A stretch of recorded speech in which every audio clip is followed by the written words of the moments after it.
Hey mom, how's it going? Had a good day, Lindsay, but it sounds like you're having a little bit of a sniffly day these today. What's going on over there? I am trying to kick this cold. Like an early fall cold, I guess, is stumbled upon me, but it's all right. We can power through. Absolutely, we can. Well, I'm super excited about today. First of all, we're both podcasting from Charleston, but not in the same place. So that's a little not smart. Like, I don't know how we managed to do that, but we needed to rethink that. And today I'm super excited because we're having one of the people I think I admire the most in our industry because I've admired her from afar. I've gotten to meet her, I've gotten to see some things that she built. I even was invited to come speak at her group. We have Dawnyel Smink with us today. And for those of you that do not know Dawnyel, she is the president of CLI Select. She is also the president of the Western region of Keystone Insurers Group. And just like you, she is also still the agency owner. So she has many titles, many talents. And I'm super excited to have you here today, Danielle. Thank you for joining us on the show. Thanks for having me. And it's been awesome to see each other over the last couple of years and see how you've grown too. So I'm an admirer of what you've built and all the benefits that you bring to agencies, across the nation. Yeah, thank you. I appreciate that. I really do. I love seeing strong leaders, whether they're male, whether they're female, just people that think outside the box. And honestly, that's what struck me about you is you, in my opinion, have been able to forge a trail that others have been able to follow. So I'd love for you to just give us a little bit of your journey. If someone listening doesn't know you, which I don't know how that's possible, but if they don't know you, I'd love for you to just give us a little bit of what that journey's looked like. I would say, like most people, my first thought when I was growing up was that, hey, I'm going to go into insurance. That's not like the career path that I thought I would be going down, right? But it's interesting how life takes and combines some things, in a retrospective of that you needed to go through these things to be able to do where you're at today. And that's how I look at like my journey of where I've been before and where I'm right now and where I want to go is weaving those things together. So originally I was actually going to school to be an OBGYN, and then I ended up my senior year getting pregnant with my oldest and changing my major. And I ended up with an elementary education degree and started teaching sixth grade. I always had an entrepreneurial spirit. I remember when I was a kid and I would go after, jobs around the neighborhood. And then I realized I didn't want to do those jobs, but I was really good at getting the jobs. So the salesperson was there. And then I would get other people to do the job. So then I would manage everybody, starting from the age of. And so I did various things when I was growing up being an entrepreneur. One of the things that I did to get me through college is that I had an event company. And so I was a teacher and I did events on the weekend. And when I met my husband, he's like, "You are a diamond in the rough. Like, you try and work too hard to, do everything for everyone. What do you want to do for yourself?" And no one had really put those words together in a way that I felt like I had the opportunity to make a choice. I always felt like I had to just keep doing and going. And so it gave me the opportunity to say, what did I want to do? And I knew I wanted to be an entrepreneur. I also knew that I wanted to teach. So those two things needed to combine somehow. So it was either going to be real estate, mortgages, or insurance. And insurance for me, it gave me an opportunity to do both. So I started in the captive world with country companies and then went independent in 2004, where I joined a network that was really new.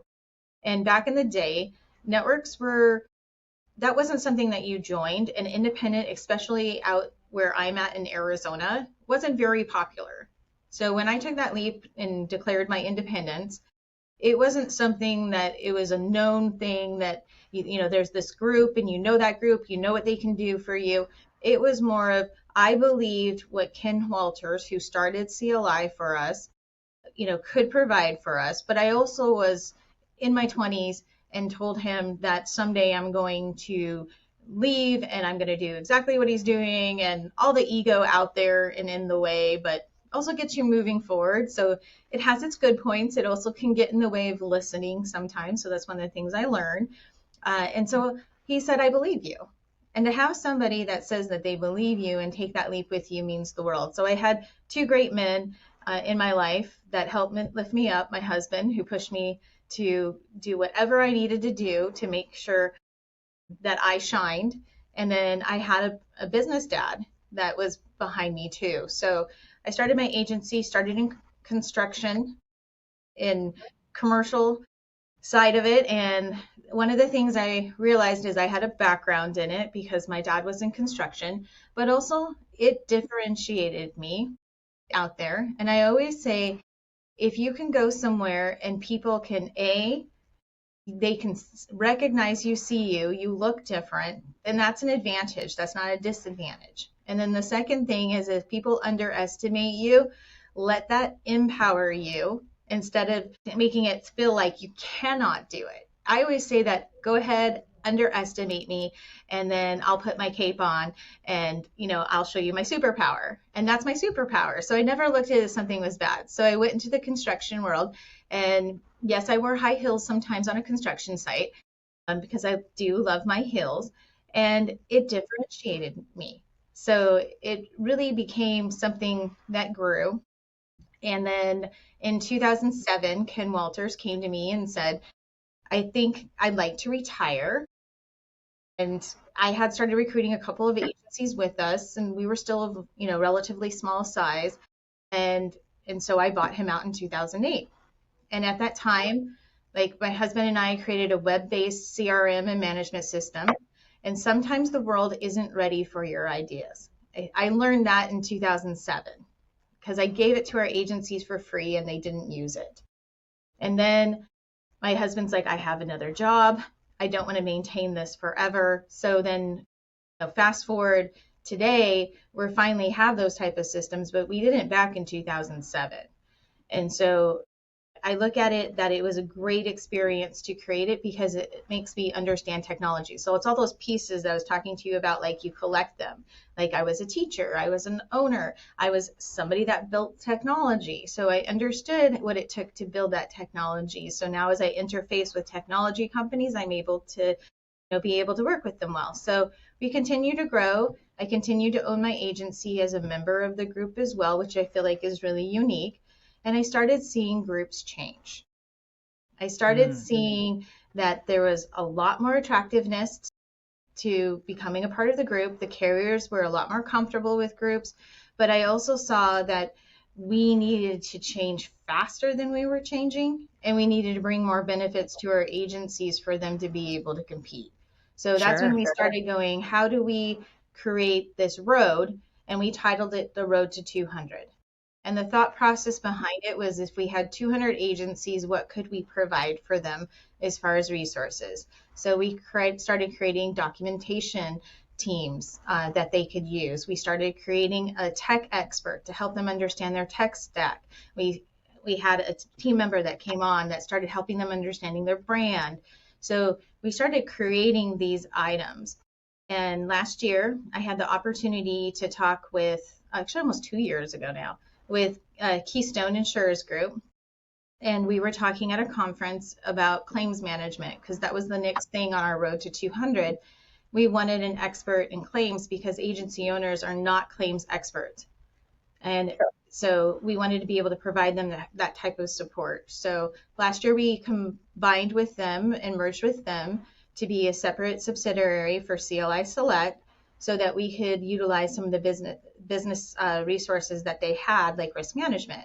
So we saw the evolution of how they changed and added more benefits. But I've also seen other groups through the years where it's really about market access. And if you're with a group because you just want market access, you're with a group for the wrong reasons. And a lot of people tend to leave because they look at it just from a money side and not from how can we make you better with us than if you were on your own and grow faster and really create entrepreneurs. So like I said, goes full circle to me loving the entrepreneurial spirit and then educating and then really being of service to people. So that's my journey of everywhere that I've gone. And and really seeing how groups have changed or have not changed throughout the Yeah. last, 2 decades plus.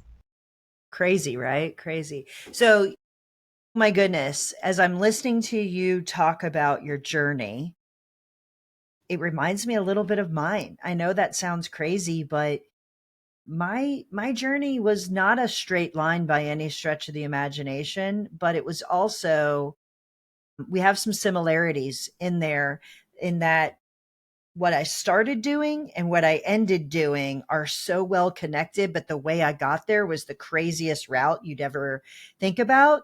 And there's a lot of lessons in a journey. There really are. So, one of the things I love about yours is the similarity that you had some mentors or people that inspired you to take the path that you did. And I too have some people that made huge impacts on me to get from point A to point B, and then to be able to see the connection between where I started and where I ended that maybe I wouldn't have seen myself, which is, kind of crazy. So I think that's one of the things that I've admired from afar, because I've learned a little bit about your journey, and I think it's fascinating what brings people to the industry, but also what keeps people in this industry. So, one of the things you said was looking different and being different is a differentiator, and it's a place of, it is not a place of weakness. It's actually a place of strength. And I can tell you, I felt the same way my whole career. Sure, it's odd when you might be the only of something in a room, or the only of something that's weighing in on something. But for me, my first career was in a tech startup. So when I looked around the room, I was the youngest person and I was the only female that was in that space. If you think insurance is male dominated, like literally go to finance and technology in the tech boom. Like there was nobody wearing heels and a skirt. They were all wearing suits and jackets. So, but I think diversity of thought got me where I was going. And I think tenacity in wanting to do something different got me where I was going. And I had an incredible mentor that saw that and elevated me very, very quickly. And to this day, his name is John Moynihan. He was the CFO of the first company we took public, and I think he changed how I saw myself, and that it wasn't an area of strength or a weakness. It was actually an area of strength for myself. And recently we were talking, and he said, you're actually, my entire career, I measured everyone I hired based on you, not anyone else. So, you know what I'm saying? Like being different is actually an incredible thing. And I think for any females listening to this and you think, man, I'm in an industry where I'm at a disadvantage, I think you're wrong. I truly do. I think that if you can flip that story in your head, it's a really powerful thing to do. So I love that you wore heels at a construction site. I don't know that that was always practical, but you know what I mean? Like, but that And is risk something. management. I don't know. I don't know if that makes sense, but I agree with you. This industry has changed, no question about it. And certainly over the last 2 decades, we've been in the industry that you've been in a little bit longer than me. So why don't we talk about how the industry has changed and how the use of networks has evolved over time? Would you mind giving me your perspective on that? Yeah, I would say when we first started CLI in 2001, there was a lot of resistance for carriers to aggregate premium together, but it was almost impossible to get a contract when you're leaving the captive world. So it became this like butting of heads in some ways. And so what happened was there was this evolution of that there needed to be a way to, bring in new agency owners into the industry, but be able to have somebody help them, guide them through it a bit. and be able to give them market access. So we were known as aggregators and clusters, which I hate those words. Like, I don't know who decided those were the words they were going to call networks, but that's what they decided. And so I never wanted us to be that once I took over. I'm like, we are not a cluster. We are not an aggregator. We are a network of agencies that help and support, and, we grow better together. And so that philosophy of that, what happened is that then at the same time, some of the captives started really coming over to the independent side. So the group started growing. And so, and groups have been around for quite a while. Like Keystone's been around for 40 years. They just celebrated their Ruby anniversary, but it really was in the time period that I'm talking about, like in the early 2000s, when they really started getting going. So their timeline of when they really started getting going is about the same as when we really started getting going too, because then there was an acceptance of groups that had started in the early 2000s, a little bit more of the carriers and how we can partner together. And one of the things that I think I've seen groups do is some of them understand that they are of service of agencies, and others feel that the agencies service them. And so I feel like if you're of the mindset that they service you, you are more of a traditional aggregator and cluster. So you don't add a lot of value added services. If you are one that you are of service to the agencies, then you add them. And I'm not trying to say anything bad about any networks, but they've changed. And then as we've gone around with, now we're adding services over the last 20 years, within certain networks. Some of us did and some of us did not. One of the things that has jumped in the last 10 years has been private equity. So private equity has changed the way that, that agencies function. And you see a lot of that with what you do in helping agencies. And then, so that changes is how do we work as a partner with agencies? And then how do we work with private equity? And I think there's just been different variations of how networks have worked with them. Some of them use private equity as funding to help them for the next evolution. Some of them stay away from it. We've seen a lot more come in with private equity.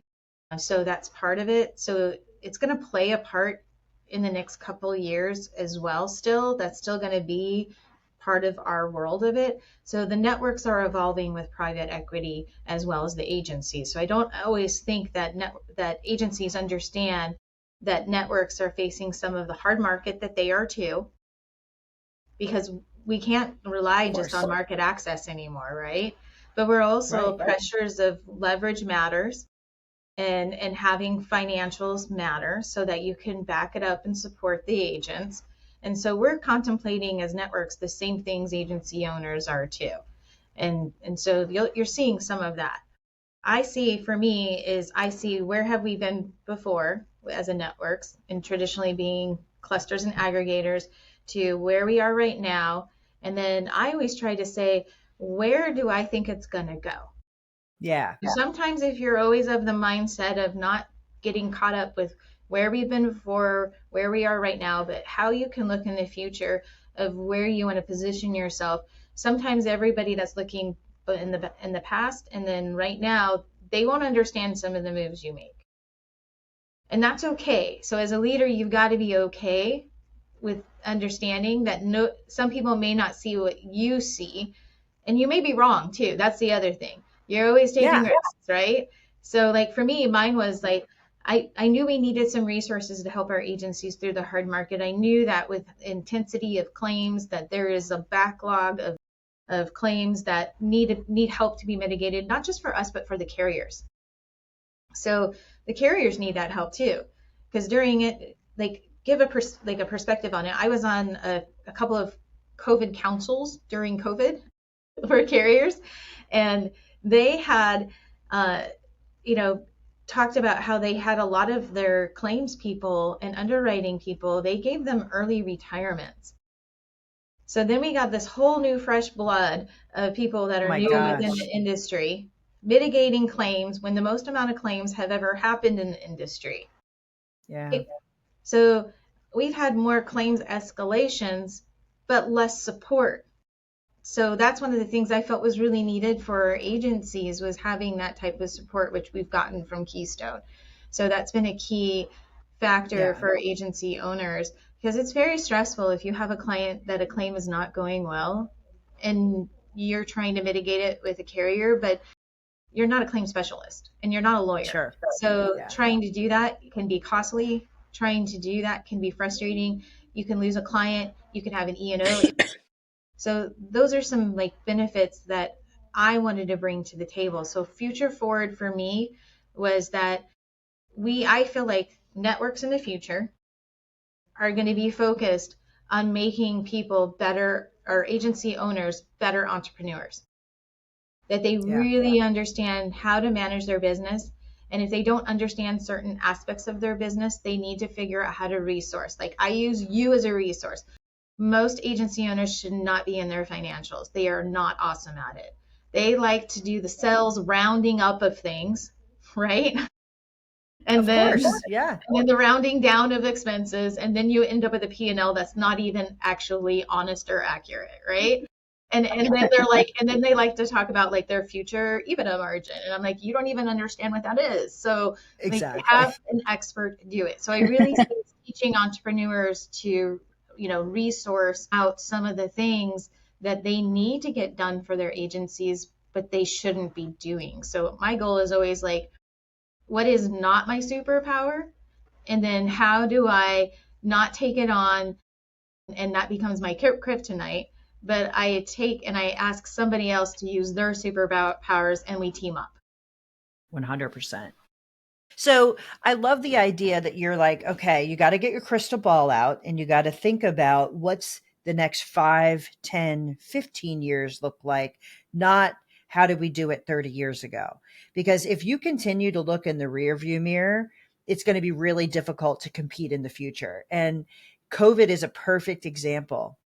Nobody in the world thought we were going to have COVID, and nobody even remotely thought about the ramifications of COVID, especially in the first couple of weeks when everybody thought this is going to go away.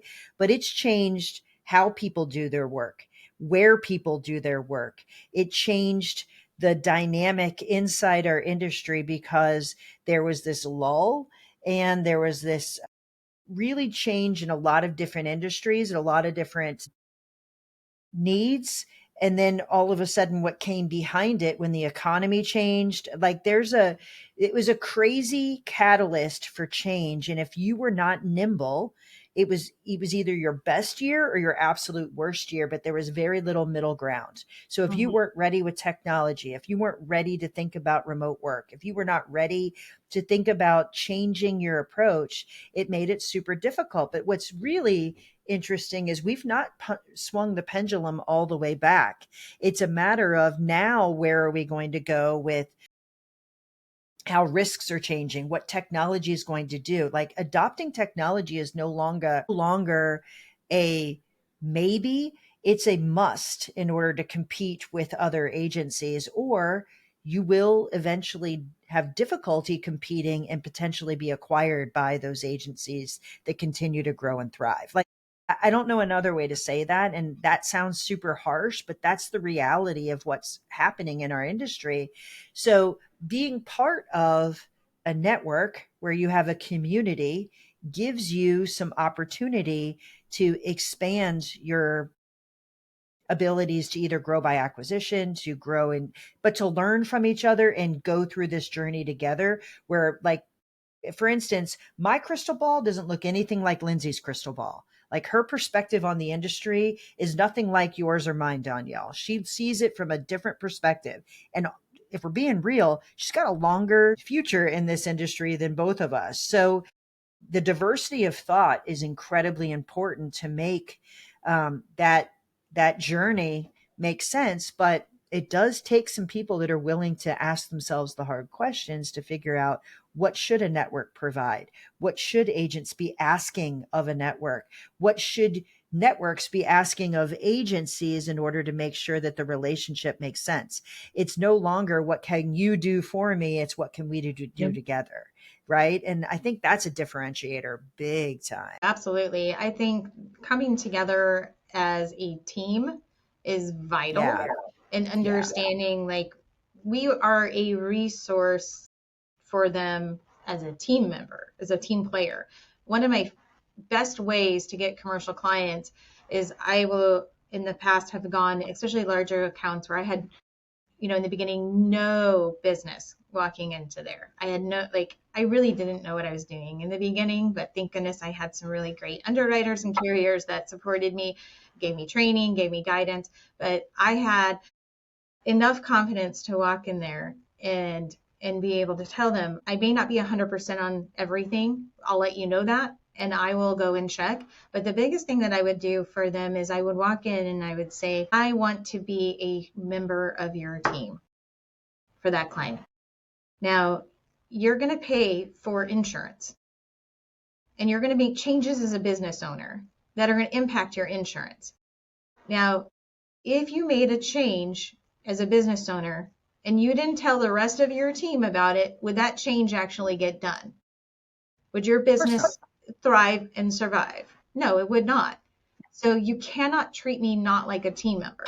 You have to treat me like a team member, and you have to let me know when major things are changing. One of the things in COVID that we did with my commercial lines team that helped us a lot is we categorized our clients as high risk for being impacted by this. And then we put them in a regular cadence of once a month, checking in, seeing how they're doing, how can we help them. Some of them ended up being quarterly based on what we felt the risk factors were of being impacted. And so you have to do that with your business too. You have to say, hey, I'm going to outsource this over here, like utilizing your company. They have to treat you like a team member. If they don't treat you like a team member and don't let you know all the things that are happening, then you can't be effective. So if you're going to be an agency owner where you're going to, virtual assistants is a really good example. They have, agencies have virtual assistants, but they don't treat them like a team member and include them in things that they need to know. And they just assume that they can mind read and they'll be able to still do, what they need to do for the company, but they can't. So you got to make sure that transparent communication is one of the most difficult things that any business owner has, because it's really hard to do it. And then we're not very good at communicating it. I've gone in the past where I get on a plane, I would take and put down all my thoughts down, and my team would know I would be coming back with a ton of stuff. I will throw up on them and I will tell them to execute. But I haven't really explained what I want, why I want it.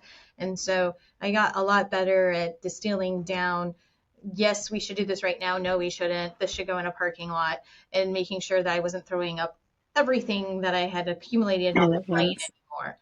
So I think really being a team player on all fronts, no matter if it's somebody that you're using as a resource or outsourcing, is really important too. So Dawnyel, one thing that I would love to cover is for agents who are not in a network and might even still have, the old mindset of a network that it's just for aggregation, and they don't like the SIAA model, so they don't want to aggregate at all. Aggregation's completely off the table, so never doing it. What would you say to them about networks, and how, if they're needing help, how would you choose a network that's the right fit for them? First, you have to figure out what the network's mindset is. If it fits your mindset, then it will fit. If it doesn't, it's not going to fit. But that's like that with anything that you outsource. I don't take on clients that I feel like we can't fit together, that they don't respect what I do for them. So share your vision with networks. See if it fits with their vision too. So I'd say that's first and foremost. That gets missed a lot. And then what is their why? Why do they do what they do? There's a couple of questions we always say to agency owners is you need to ask these questions first before you join a network. First is, you don't want to get stuck into a contract that then later on you're bitter about. No one wants that. So you want to make sure you understand your contract. Is there a buy-in? Is there a buyout? Do they take ownership of your agency? A right of first refusal. Sometimes the right of first refusal gets confused because sometimes it can be helpful. Like ours is that we would like you to perpetuate internally first. We would like you then to perpetuate within the network, and then give us an opportunity for our wing KAP to see if they would like to make an offer. Otherwise, you can go outside the network. Well, this gave you an opportunity to have right away. This is an advantage, not a disadvantage. Agency owners get this so confused. You have many people along the way that they are bringing buyers to you. Right. And so that's not a bad thing. That means you have more choices type of thing. That's all that means. So they're not going to force you unless the contract tells you they force you. So you got to watch the ROFR for that. Ours is not a forcing type of issue. Our role is to keep them independent. Yeah, I think one of the biggest things, I obviously see people that are in all kinds of different networks. Over 60% of agencies are part of a network of some sort or another. And the reality is they're not all created equal. So knowing what the situation is. Number one, are you a cultural fit? Do they align with what you're trying to do? What problem are you trying to solve by making that relationship? And it is a relationship. It's not just you're going to pick and choose, but do you fit with what they're doing? But that contract, what you joined for and what you might eventually need as you exit are two very different things. And sometimes I think it's really easy to pay attention to why you're coming, but not necessarily all the terms that might impact you throughout your entire career. So by the time an agent comes to me and they're thinking about either growing by acquisition, exiting, perpetuating, whatever that looks like, they didn't read those terms because that's so far in the future that it didn't matter to them. The other thing I'll tell you is you said that there's strengths and weaknesses to different kinds of networks. I will tell you, I've had some agents that by being part of a network has put them in a position of strength to grow by acquisition that I think gets missed and doesn't get talked about in a pretty significant way. So if you have great commission structures, great contingency structures, but not just that. If you've got great resources that you can streamline an agency that you acquire once they become part of you, the profitability and the jump that is created by that relationship is significant. It makes you a strategic buyer, whereas someone outside might not necessarily have the same opportunity and the same kind of profitability. So super, super important to have a long-term vision of what this can be for your agency. It is a game changer, but it can also be a game breaker if you didn't pay attention to that contract. So there's really two sides to that coin. Definitely. And one of the things is like I've done 7 acquisitions myself, and that's just me personally. I don't know. I can't have no idea how many I've done through the years and helped agencies, right? And so like we don't charge for that. We help them, give them the ideas of like how do you go about doing it, the coaching through it, and then bringing those opportunities, like you said, like most of our agencies perpetuate internally or with each other. Like a majority of them do. And so we can help line that up. We can help line up if they're looking at selling in the next couple of years. We tell them you need to get your book ready. You need to prepare and understand what your book should look like when you do go to the marketplace.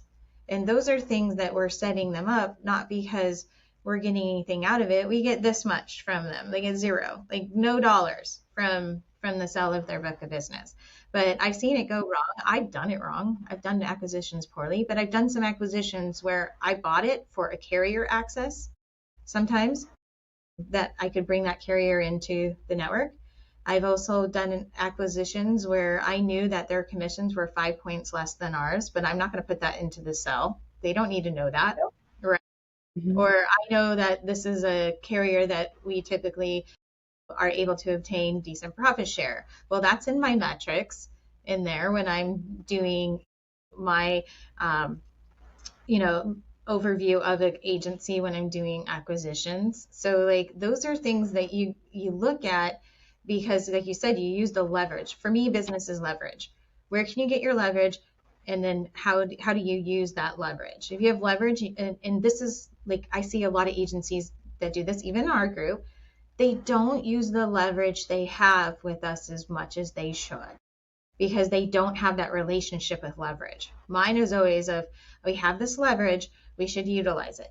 I have really good relationship with carriers because they're a partner for us first and foremost. But secondly, it creates that leverage point where if I ask for something, I'm not the person that's asking and never giving anything. So I do a lot of counsel work because I'm invested in them. And so then they are invested in me. So leverage needs to come in a both way thing. You can't just be the one agency owner that's part of a network that never attends anything but wants all of the good stuff and never engages or helps another agency, and you want all the good stuff. Guess what? You're not high on my priority list of people to help. Of course not. Yeah. It's a relationship. Yeah, no doubt. Well, I think that there's a lot to think about when you partner with anyone. And if you're not committed for the entire experience, then it might not be the right network. The one thing I can say is when I first started in this industry, which is about 16 years ago, the landscape of what the opportunity was out there was not the same as it is today. There's more choice today than I think there's ever been, but they're also more choosy today than they've ever been. There's a lot of there's two ways to go with that. So if someone is thinking about this and they want to talk to someone who's been through it, who's clearly passionate about it, Dawnyel, I would love if you would provide how someone could get a hold of you, because I think you'd be an incredible mentor to anybody who's thinking about this decision. Well, I appreciate that. And I actually do a lot of that. I think when last year we had put together in 2022, we put together that I had talked to 300 agency owners, okay, about trying to make this decision. And that was just me, not my team. That was just me. Wow. Now, did 300 people join us? No, they did not join us. But I appreciate that people know that I'm going to tell them this is how this works. You need to find your fit. Sometimes I'm a fit, sometimes I'm not a fit. And we go through and we go down that journey together. And so and then most of our referrals actually come from agencies that are not with us. Unfortunately, a lot of them are stuck in a contract they wish they hadn't signed when they first started off. They planned for them starting off, not for planning for being successful. So I'm always like, start off and be successful. So the best way to reach me is I have a website. It's my first and last name. So it's DAWNYELSMINK.com. And it has information about me, and you can reach out through there. And I'd love to help people. That's my goal. My goal is to help entrepreneurs succeed, be in the place that they belong culturally and financially, and then not just for today, but also for the future. So if I can be a small part of it, like that's a win and that's exciting for me. Does that mean they have to be a part of our network?